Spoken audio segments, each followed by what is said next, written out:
خوش آمدید ناظرین، آپ دیکھ رہے ہیں پروگرام ریاست۔ میں ہوں شہزاد رضا۔ آج عدالت نے وزیر اعظم شہباز شریف اور ان کے صاحبزادے حمزہ شہباز شریف صاحب کو منی لانڈرنگ کیس میں بری کر دیا۔ اس میں ایف آئی اے سے جج صاحب نے پوچھا کہ کیا آپ یہ کیس ثابت کر سکتے ہیں اور کیا یہ ثابت ہوتا ہے کہ واقعی اتنے ارب روپے کی منی لانڈرنگ ہوئی تھی، جو کیس 2 سال پہلے بنایا گیا تھا، 3 سال پہلے۔ اس پہ ایف آئی اے نے جواب دیا کہ یہ ہم نے تحقیقات سے ثابت ہوا ہے کہ منی لانڈرنگ ان پر ثابت نہیں ہوتی، اور جو بھی الزامات ان پر عائد کیے گئے تھے وہ اس کو عدالت میں جسٹیفائی نہیں کر سکے، جس پر عدالت نے ان کو باعزت بری کیا۔ دوسری بڑی کامیابی ہے پاکستان مسلم لیگ نواز کی۔ اس سے پہلے مریم نواز شریف صاحبہ کو عدالت نے باعزت بری کیا، اور ایک احتساب کا نعرہ لے کے پاکستان تحریک انصاف جب حکومت میں آئی تو ان کے چاہنے والوں نے، ان کے ووٹرز نے، ان کے سپورٹرز نے ان کو اس وجہ سے اقتدار میں وہ لے کے آئے یا ان کو ووٹ دیا کہ وہ واقعی ایک احتساب کریں گے، اور ان کا جو ایک نعرہ ہے کرپشن کے خلاف، اس میں وہ کوئی نہ کوئی خاطر خواہ کارکردگی دکھائیں گے۔ لیکن اب جس طریقے سے ان کے سیاسی مخالفین عدالتوں سے باعزت بری ہو رہے ہیں، تو اس سے یہ بظاہر لگتا ہے کہ احتساب کے بجائے انہوں نے انتقام کی پالیسی پر زیادہ انحصار کیا، اور اگر وہ کرپشن ختم کرنے آئے تھے اور دعویٰ کرتے تھے کہ وہ بہت کلین اور بالکل آنیسٹ پولیٹیشنز ہیں یا لیڈر بننے جا رہے ہیں، تو ان کے دور میں پاکستان کی جو کرپشن انڈیکس ہے وہ 117 سے بڑھ کے 140 پہ چلی گئی، یعنی کہ پاکستان کی 20 درجے سے زیادہ تنزلی ہوئی اس میں پوری دنیا میں۔ اس کے ساتھ جب ساری باتیں اپنی جگہ پہ، لیکن پاکستان تحریک انصاف کی ایک پالیسی اور ہے، ان کے مخالفین کے حق میں جو بھی فیصلہ آتا ہے اس کو وہ ماننے سے انکار کرتے ہیں، اس کو وہ NRO 2 کا نام دیتے ہیں، اور آج کل خان صاحب جو لانگ مارچ کی تیاری کر رہے ہیں، وہ جہاں جہاں جلسہ گاؤں میں جاتے ہیں وہ یہی بات کرتے ہیں۔ آج بھی شرک پور میں وہ ایک جلسے سے خطاب کرتے ہیں، انہوں نے وہ یہ بات کی، لیکن وہ غصے میں بھی تھے اس سے کچھ دن پہلے جب ان کو وہ رسپانس نہیں ملا راولپنڈی میں۔ اور ایک اور دھچکا میں تو کہوں گا پاکستان تحریک انصاف کو یہ لگا کہ پنجاب کے وزیر داخلہ ہاشم ڈوگر صاحب نے استعفیٰ دیا، اور خبریں یہ آ رہی ہیں کہ انہیں اس پالیسی پہ اختلاف تھا کہ جو مظاہرین ہیں ان کو سرکاری ان کی معاونت کی جائے پنجاب حکومت کی جانب سے۔ اس پر گفتگو کرتے ہیں۔ اسٹوڈیو میں مجھے جوائن کر رہے ہیں تاج حیدر، پاکستان پیپلز پارٹی کے سینئر رہنما ہیں۔ سر آپ کا بہت شکریہ۔ علی پرویز ملک صاحب ہمارے ساتھ موجود ہیں، پاکستان مسلم لیگ نواز کے رہنما، سر آپ کا بھی بہت شکریہ۔ عظیم چودھری صاحب ہمارے ساتھ موجود ہیں، تجزیہ کار ہیں، عظیم چودھری صاحب آپ کا بھی بہت شکریہ۔ تاج حیدر صاحب، یہ چیز کوئی آپ کے لیے نئی نہیں ہے، کیسز وغیرہ بہت بنے، آپ کے لیڈروں کے خلاف بھی بنے، اور پھر وہ کچھ ثابت نہیں ہو سکا عدالت سے۔ تو یہ جو روش ہے تم سمجھتے تھے ختم ہو گئی ہے، خاص طور پہ 2000 جب آپ نے چارٹر آف ڈیموکریسی سائن کیا تو ہمیں لگا کہ اب یہ کام انتقامی کارروائی نہیں ہوگی، لیکن ہم نے دیکھا اس کا راستہ تو بند ہوا ہی نہیں، اور ابھی تک لوگ جو ہے وہ یہ اس کا نشانہ بنتے چلے آ رہے ہیں۔ دیکھیے، بنیادی بات یہ ہے کہ کیس کس طریقے سے کیا جائے۔ اگر آپ کے پاس وہ شواہد موجود نہیں ہیں، جنہیں واٹر ٹائٹ شواہد کہتے ہیں، کہ جو آپ عدالت میں پیش کر سکیں اور اپنے کیس کو ثابت کر سکیں، تو وہ کیس نہیں بننا چاہیے۔ بہت سے ملکوں میں یہی ہے کہ آپ پروزیکیوشن جو ہے وہ پہلے ان کے ایک لائرز کا ایک ٹیم ہوتی ہے جو اس کو دیکھتی ہے جی بالکل، کہ یہ کیس واقعی عدالت میں ثابت ہو سکتا ہے یا نہیں، اور اس کے بعد اگر وہ ثابت ہو سکتا ہے تو پھر اگر شواہد اتنے مضبوط ہیں کہ وہ ثابت ہو سکے تو پھر وہ عدالت کے اندر جاتے ہیں، نہیں تو وہ کیس جو ہے وہ عدالت کے اندر نہیں جاتا۔ صرف ہیر سے کے اوپر یا اس پہ کہ یہ مشہور ہو گیا یا یہ مشہور ہو گیا، اس پہ آپ کر لیں تو پھر تو وہ سیاسی انتقام ہی ہوتا ہے۔ تو دوسری یہ کہ ایک بہت سنجیدہ حکمت عملی بنانے کی ضرورت ہے کہ کرپشن کو ختم کرنے کے لیے، کہ کس طریقے سے ہم کرپشن کو ختم کریں، اور اس پہ سوچ بچار کی اس ضرورت پہ ہے۔ کرپشن ختم کرنے کے لیے بھی ایک باقاعدہ ایک انڈرسٹینڈنگ تھی دو بڑی سیاسی جماعتوں میں، اور نیب کے ادارے کو اب کسی غلط مقصد کے لیے استعمال کرنے کی نیب بھی کو تو بات جانے تھی۔ دیجیے۔ لیکن ایک سوال میرا یہ ہے کہ بہت سی چیزوں میں بہتری آپ اپنے دور حکومت میں بھی، نون لیگ بھی گزشتہ دور حکومت میں لا سکتی تھی، نہیں یہ لائی۔ حکومت کا مسئلہ نہیں جی ہے، یہ مسئلہ عوام کا ہے، کیونکہ عوام جو ہیں ان پہ کرپشن کا ایک اثر پڑتا ہے۔ تو کیا عوام کی سنوائی کہیں ہو سکتی ہے؟ اور جو میں نے تجاویز بنا رہا ہوں اپنی حکومت کے لیے وہ یہ ہے کہ آپ ہر ڈپارٹمنٹ کے اندر اسمبلی کی طرف سے، منتخب اسمبلی کی طرف سے آپ ایک نمائندے کو وہاں پہ بٹھائیں جس کے پاس عوام جا سکیں کہ جناب یہ میری فائل ہے، یہ رکی ہوئی ہے، اتنے پیسے مانگے جا رہے ہیں۔ ہر 3 مہینے بعد وہ اسمبلی کو رپورٹ کرے کہ جناب یہ کیس آئے تھے، اور اس کے کیونکہ اسمبلی میں گورنمنٹ بھی ہے، اپوزیشن بھی ہے، اور میں نے دیکھا ہے کہ کمیٹیوں کے اندر جو بات چیت ہوتی ہے وہ حقائق پہ ہوتی ہے، تو شاید یہ ایک طریقہ کار ایسا ہو کہ جو عوام کو ریلیف دے سکے اور کرپشن میں تھوڑی بہت کمی وہ آ سکے، اور اس کی نگرانی عوام کے منتخب نمائندے کریں، کیونکہ عوامی مسئلہ ہے تو عوام کے منتخب نمائندوں درست، بالکل درست۔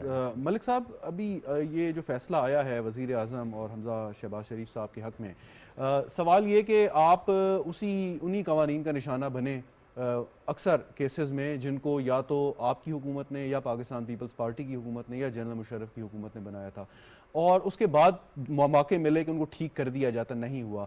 اب جو احتساب کا نظام آپ ایک بہتر کرنے کی کوشش کر رہے ہیں، کیا امید ہے کہ اس کے بعد چاہے آپ کی حکومت آئے یا کسی اور کی آئے، وہ سیاسی انتقام کے لیے استعمال نہیں ہوگا؟ بسم اللہ الرحمن الرحیم۔ بہت شکریہ شہزاد، آپ نے اپنے پروگرام میں یاد کیا۔ دیکھیں، سب سے پہلے تو میرا خیال ہے میں اللہ تعالیٰ کا شکر ادا کرنا چاہوں گا کہ ہماری قیادت جس کے اوپر پچھلے 3-4 سال کے اندر بے پناہ حملے ہوئے، وہ آج سرخرو ہوئی ہے ایک دفعہ پھر۔ اور گزارش اس طرح سے ہے کہ میں یہاں پہ کوئی وکیل تو نہیں ہوں، پر مجھے یہ ضرور معلوم ہے کہ جب بھی یہ کیسز جو سیاسی انتقام کے لیے استعمال ہوتے ہوئے نظر آئے ہیں، اور جب یہ ان کو آپ نے پروگریس کیا ہے اور یہ اعلیٰ عدلیہ کے اندر گئے ہیں، تو اسی قسم کی آبزرویشنز جو ہیں، اگر سپریم کورٹ تک کوئی معاملہ گیا ہے تو وہاں سے یہ آوازیں آپ کو آتی نظر آئی ہیں، اسلام آباد ہائی کورٹ کے اندر ایون فیلڈ والا معاملہ گیا ہے، وہاں پہ بھی اسی قسم کے معاملات نظر آئے ہیں، اور آج بھی۔ تو یہ ایک سیریز آف ایونٹس ہے کہ کس طرح سے پچھلی حکومت نے ریاست کے اداروں کو استعمال کیا اپنے سیاسی مخالفین کی زبان بندی پہ، اور اس کے اندر میرے خیال سے سب سے بھونڈی جو مثال ہے وہ رانا ثناء اللہ صاحب والا جو کیس ہے، جس کے اندر ان کے اوپر ہیروئن ڈالی گئی اور اس کے بعد ان کو ڈیتھ سیل میں رکھا گیا، پر ثابت کوئی چیز نہیں ہو سکی۔ تو میرے خیال سے یہ روایت کو ختم ہونا چاہیے، اور جہاں تک کہ آپ نے بات کی کہ ان معاملات کو آگے کس طرح چلنا ہے، دیکھیں اس میں بہتر تو یہ ہوتا کہ میری جگہ یا سینیٹر صاحب کی جگہ یا چوئی صاحب کی جگہ آج جو ہمارے یہاں پہ خود ساختہ شرلک ہومز تھے، جنہوں نے 3 سال ریاست کے وسائل استعمال کیے، میں شہزاد اکبر صاحب کی بات کروں، ان کیسز کو پرسو کیا، NCA تک گئے، باقی معاملات تک گئے، ان کو آج یہاں پہ بیٹھ کے ان ساری چیزوں کا جواب دے رہے ہوتے، کیونکہ انہوں نے تو ہر قسم کی کوشش کی نا، تو وہ بتائیں آ کے کہ کیا کمیاں اور کیا خامیاں تھیں اور ان کی کیا نیت کے اندر فطور تھا کہ آج اس طرح سے ان کو جا کے شرمندگی کا سامنا کرنا پڑ رہا ہے۔ لیکن معاف کیجیے آپ کی بات، جو وقت کسی نے جیل میں گزارا اس کا کیا کیا اس وقت کو واپس کر سکتے ہیں؟ اچھا، اب یہ جو کیس ہے اس کے اندر دیکھیں، جب آپ کا ایکویٹل ہوتا ہے تو وہ 2 سٹیجز کے اوپر ہو سکتا ہے، یا تو ٹرائل جب کمپلیٹ ہو اس کے بعد ہو سکتا ہے، یا چلان سبمیشن کے اوپر ہو سکتا ہے۔ تو یہ معاملہ تو چلان کے اوپر ہی اپنے منہ کے اوپر گر گیا نا، کیونکہ انہوں نے کہا کہ جی بھائی آپ کے پاس تو کوئی ایویڈنس ہی موجود نہیں ہے کہ آپ شہباز شریف صاحب کو اور حمزہ شہباز شریف صاحب کو اس معاملے سے کنیکٹ کر دیں۔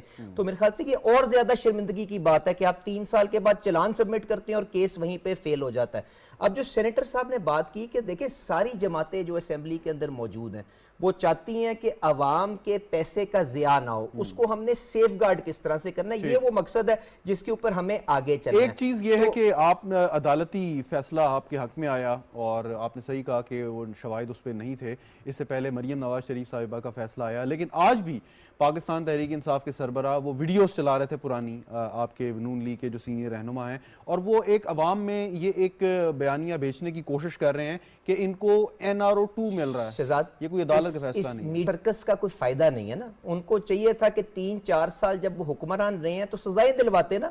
میں تو نہیں یہاں پہ کہہ رہا کہ اگر کسی نے کوئی ریاست کا پیسہ چوری کیا ہے اس کو اسی طرح آپ معاف کر دیں، وہ نہیں پروسیکیوٹ کر سکے نا، اس کا مطلب یہ ان کے پاس شواہد موجود نہیں تھے۔ جو آج زیادہ ضروری بات ہے جس کے اوپر سینیٹر صاحب نے بات کی کہ ہم نے پروٹیکٹ کس طرح کرنا ہے اس سارے کے سارے نظام کے اوپر کہ اس طرح سے الزام تراشی نہ ہو سکے، تو اس کے اندر میری نظر کے اندر 2-3 چیزیں آپ کو بڑی بنیادی کرنی پڑیں گی۔ ایک تو یہ ہے کہ آپ کو اس نظام کو جو اکاؤنٹیبلٹی کا ہے اس کو سیاسی مداخلت سے آزاد کروانا پڑے گا، اس کے لیے آپ کو کنسنسس ڈیولپ کرنا پڑے گا، اتفاق رائے ڈیولپ کرنا پڑے گا امنگسٹ آل پارٹیز۔ اس میں عمران خان صاحب کی جماعت کے اندر بھی اچھے لوگ ہیں، ان کے ساتھ بیٹھ کے آپ نے اس نظام کو سیاسی مداخلت سے کیسے پاک کرنا ہے، that is one thing. And the second thing is کہ آپ نے کیپیسٹی بلڈنگ کس طرح کرنی ہے, پروسیکیوشن کی کیپیسٹی کس طرح بہتر کرنی ہے, آپ نے ان معاملات کو آگے چلانے کے لیے کس طرح سے لوگوں کو ٹرین کرنا ہے, یہ وہ دوسری چیز ہے. اینڈ تیسری جو میری نظر میں فورموسٹ ہے, اور اس کی طرف ایک دفعہ پھر سینیٹر صاحب نے اشارہ کیا,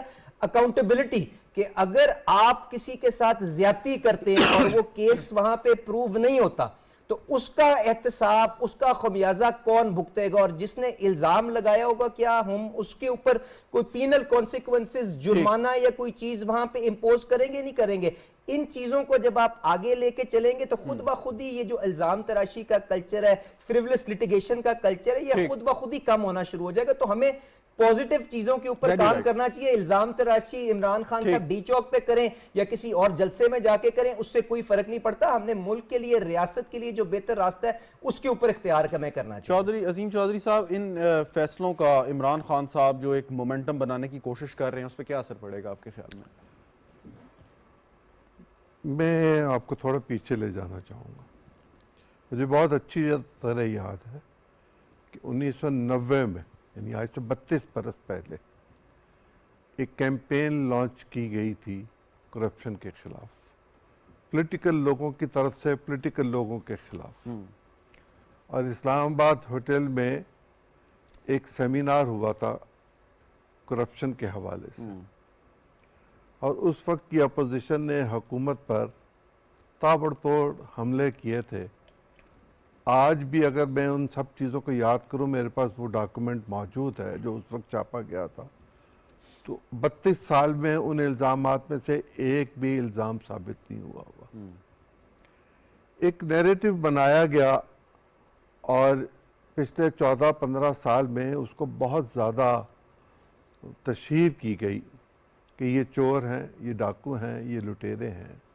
اور یہ صرف پولیٹیشنز کے بارے میں ہوا, اور پولیٹیشنز بھی وہ جو الیکٹیبلز تھے یا الیکٹ ہونے کی صلاحیت کے مالک تھے, یا ممبرز تھے پارلیمنٹ کے یا پروونشل اسمبلیز کے. کیا پاکستان میں کرپشن جو ہے وہ صرف الیکٹڈ لوگ کرتے ہیں, نان الیکٹڈ لوگ نہیں کرتے؟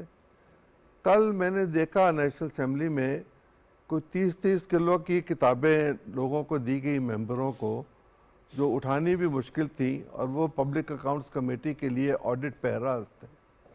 یہ تمام کے تمام آڈٹ پیراز جو ہیں یہ ڈی اے سیز میں سے ہو کر آتے ہیں, یعنی ڈپارٹمنٹ کی آڈٹ کمیٹیوں میں سے ہو کر آتے ہیں, اور پھر یہ عوام کے نمائندوں کے پاس آ جاتے ہیں.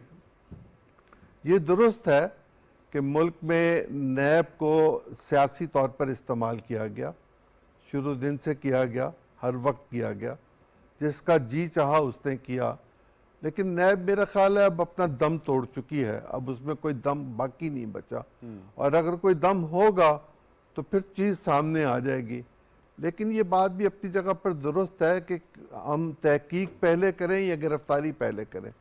اگر ہم گرفتاری پہلے کریں اور خواجہ آصف سے 1 سال کے بعد یا 2 سال کے بعد رہائی کے بعد معافی لی جائے تحریری طور پر کہ ہم نے آپ کو غلط استعمال کیا تھا, اور اسی طرح اور لوگوں کے ساتھ ہو, تو لوگوں کی زندگیوں کو عقوبت خانے میں بند کر کے, ان کی آزادی کو سلب کر کے, ایک اندازے کے مطابق پاکستان میں سالانہ شاید 1000 ارب روپے کے لگ بھگ کرپشن ہوتی ہے. اس پہ کئی دفعہ بات کر چکے ہیں, وہ فگر جو ہے اس کی سورس بھی میں آپ کو بتا دیتا ہوں. پوائنٹ اس کہ اگر اس میں سے یہ 16 ارب یا 20 ارب کی کرپشن کا جو الزام تھا وزیر اعظم صاحب اور ان کی فیملی پہ, وہ نکال دیں اگر آپ, تو باقی جو کرپشن ہوتی ہے اس پر تحریک انصاف بات کیوں نہیں کرتی؟ کہ آپ نے جیسے کہا کہ سیاستدان ہی کرپشن نہیں کرتے, کیا عمران خان صاحب کو صرف زرداری صاحب یا نواز شریف صاحب یا باقی لوگوں کی مبینہ کرپشن نظر آتی ہے؟ کیا کرپشن صرف پیسے کی ہوتی ہے؟ انٹلیکچوئل کرپشن بھی تو ہوتی ہے, اور اختیارات کے ناجائز استعمال کی بھی ہوتی ہے, اور کربہ پروری بھی کرپشن کے زمرے میں ہی آتی ہے. صحیح. اور اس طرح کی بہت ساری چیزیں ہیں. یہ جہاز کا استعمال جو ہے, جو اب بھی ہوتا ہے, کیا یہ کرپشن نہیں ہے؟ کیا ہیلی کاپٹر کا مقدمہ کرپشن نہیں ہے؟ کیا بی آر ٹی کا مقدمہ کرپشن کا نہیں تھا؟ کیا معلم جبا کا معاملہ کرپشن نہیں تھا؟ کیا توشہ خانہ کا معاملہ کرپشن نہیں ہے؟ اور اس طرح کے جب آپ فیصلے کرتے یا کرواتے ہیں بند لفافے کے ذریعے سرکولیٹ کر کے, وہ کرپشن کے زمرے میں آتی ہے کہ نہیں آتی ہے؟ بالکل ٹھیک. صورت تو یہ ہے کہ اس حکومت کی نااہلی ہے کہ یہ کرپشن کا جواب دینے کی بجائے